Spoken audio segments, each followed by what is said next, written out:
Vamos a realizar el trabajo práctico número 4 llamado soluciones. Definimos una solución como un sistema material homogéneo formado por dos o más componentes. La concentración de un componente en la solución es la relación entre la cantidad de dicho componente, sea masa o volumen, generalmente llamado soluto, y la cantidad de otro o de otros de los componentes, llamado generalmente solvente, o bien la cantidad de este soluto y la cantidad de la solución. Existen dos criterios para definir cuál de los componentes es el soluto y cuál es el solvente. El primero de los criterios designa solvente al componente que se encuentra en cantidad predominante, siendo el otro el soluto. El otro criterio designa solvente al componente cuyo estado físico coincide con el estado físico de la solución obtenida. Muchas veces se llega a la misma conclusión aplicando ambos criterios, y cuando ello ocurre se le da mayor importancia al segundo de los criterios mencionados. Existen varias formas para expresar la concentración de una solución.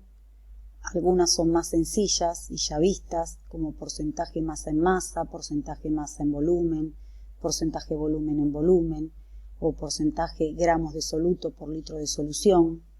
Y existen otras más específicas que usamos los químicos, como es la molaridad, que se representa con una letra M mayúscula, molalidad, una M minúscula, normalidad, N mayúscula, y fracción molar, que representa el número de moles y con respecto al número de moles totales.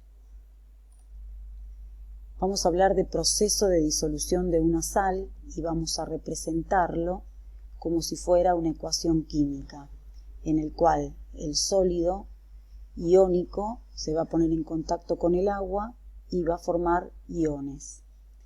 Si en este proceso de disolución de la sal, esta sal toma energía del agua, del medio, para formar sus iones, se dice que la disolución es una disolución endotérmica y la entalpía de disolución asociado a este proceso de disolución es mayor que cero.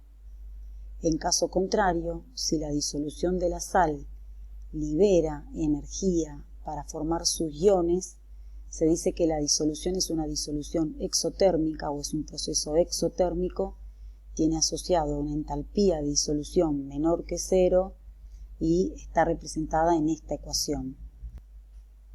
Ahora recordemos que si la disolución es un proceso endotérmico, la formación de cristales es un proceso exotérmico. En caso contrario, si la disolución es un proceso exotérmico, cuando se van a formar nuevamente los cristales es un proceso endotérmico.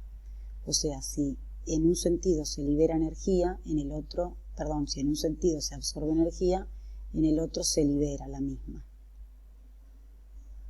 Vamos a definir en la próxima transparencia lo que es la solubilidad. ¿Qué es la solubilidad? Es la concentración de la solución saturada a una determinada presión y temperatura. Se llama una solución saturada aquella que está en equilibrio estable y dinámico con un exceso de soluto sin disolver. La solución saturada contiene la máxima cantidad de soluto disuelto a una determinada temperatura y presión. Revisemos que la solubilidad, la podemos graficar, se representa en función de la temperatura. Entonces, miremos esta curva. Esta curva representa para una sal determinada todos los puntos de solución saturada dependiendo de su temperatura. En este caso, A y B son dos soluciones saturadas, A 20 grados centígrados y B a 40 grados centígrados. El punto C corresponde a un sistema heterogéneo en el cual la solución tiene concentración A, o sea, tiene la concentración de la solución saturada a 20 grados centígrados, y esta diferencia de soluto es la cantidad de soluto que está precipitada. Entonces, repasando, sobre la curva tenemos todos los puntos de la solución saturada, por debajo de la curva la solución está no saturada a distintas temperaturas, sobre la curva tenemos sistemas heterogéneos dependiendo de la temperatura, y hay una zona cercana a la curva, sobre la curva, que es esta que se quiso representar con el punteado, que corresponde a una solución sobresaturada. ¿Y qué es una solución sobresaturada? Es una solución que está en un equilibrio inestable y que tiene una concentración de soluto mayor a la correspondiente a la solubilidad, sin que este soluto se separe de la solución. O sea, es un sistema inestable. Ante cualquier perturbación, el sistema de la solución saturada va a volver a tomar el valor de la solubilidad y el exceso de soluto va a formar un precipitado en el fondo.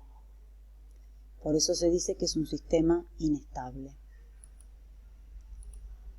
Ahora vamos a ver la solubilidad de sólidos en líquidos. Fíjense, es limitada, depende de la naturaleza del solvente, de la naturaleza del soluto, también depende de la temperatura y muy poco de la presión.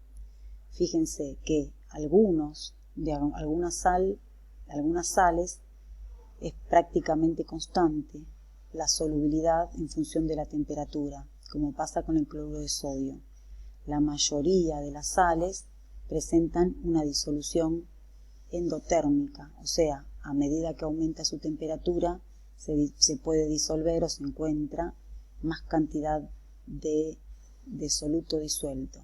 Pero también hay disoluciones exotérmicas, en el cual a medida que aumenta la temperatura, la cantidad de sal que acepta el mismo solvente es menor. Continuando con el trabajo práctico, en su parte experimental vamos a desarrollar 4 experiencias. La primera se denomina calor de disolución, la segunda sobresaturación, la tercera experiencia es curva de solubilidad y la cuarta se llama agua de cristalización. En la primera experiencia, que es la de calor de disolución, vamos a ver que en general la disolución de un sólido en un líquido va acompañado por una variación significativa de temperatura, lo que se llama calor de disolución, y en general se trata de un enfriamiento del sistema. Experimentalmente vamos a proceder de la siguiente manera. Se va a colocar en un tubo de ensayo 10 centímetros cúbicos de agua destilada, vamos a introducir un termómetro y se registra la temperatura del agua. Luego se va a tomar 1 gramo aproximadamente de una sal de clorato de potasio y se coloca esta sal dentro del tubo de ensayo. Tienen que tener en cuenta que el tubo de ensayo hay que sostenerlo con la pinza de madera para que nuestra mano, la mano del operador, no transfiera calor al sistema. Se agita cuidadosamente el líquido con el termómetro y se observa un descenso de la temperatura. Van a anotar ese valor mínimo observado. Transcurrido un tiempo pequeño, van a ver que la temperatura vuelve a la condición inicial, y eso se debe a que hay un intercambio calórico con el medio ambiente. Pero ustedes pueden concluir de cómo es la disolución de esta sal del clorato de potasio si el agua tenía una temperatura y ustedes pudieron registrar un descenso de la misma. La otra experiencia es la de sobresaturación. ¿Cómo se prepara una solución sobresaturada? Me tengo que asegurar que a temperatura ambiente mi solución generada esté saturada con un exceso de sal en el fondo. Después de un tiempo que yo agito esta solución de agua destilada con una sal determinada, puedo asumir que esta solución está saturada, porque está en un equilibrio con sólido sin disolver. En ese momento caliento este sistema heterogéneo y lo vuelvo un sistema homogéneo. O sea, disuelvo por un aumento de temperatura toda esta sal que está en el fondo.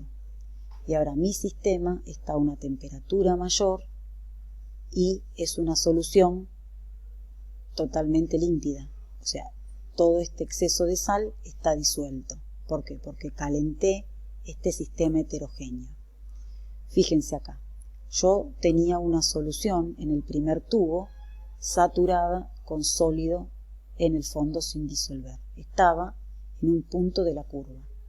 La calenté, me moví hacia la derecha y después llego a una temperatura que no es importante. Lo único que es importante es que acá tengo una solución totalmente límpida y en ese momento voy a colocar mi tubo de ensayo con el termómetro introducido en él en una gradilla y la voy a dejar reposar.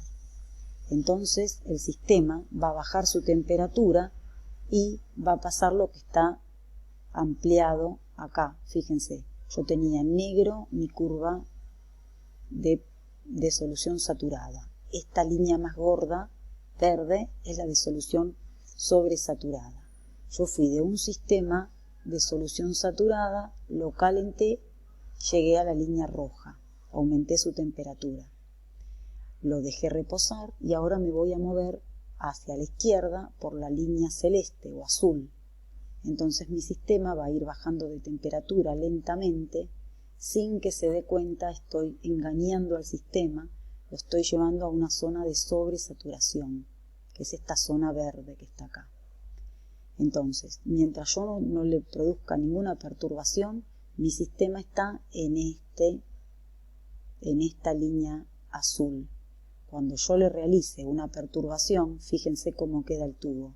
¿Por qué? Porque la solución se da cuenta que tiene un exceso de soluto que no soporta a esa temperatura, porque el sistema volvió a la temperatura primera. Y allí mi solución vuelve a la concentración de la solución saturada y el exceso queda en el fondo como cristales.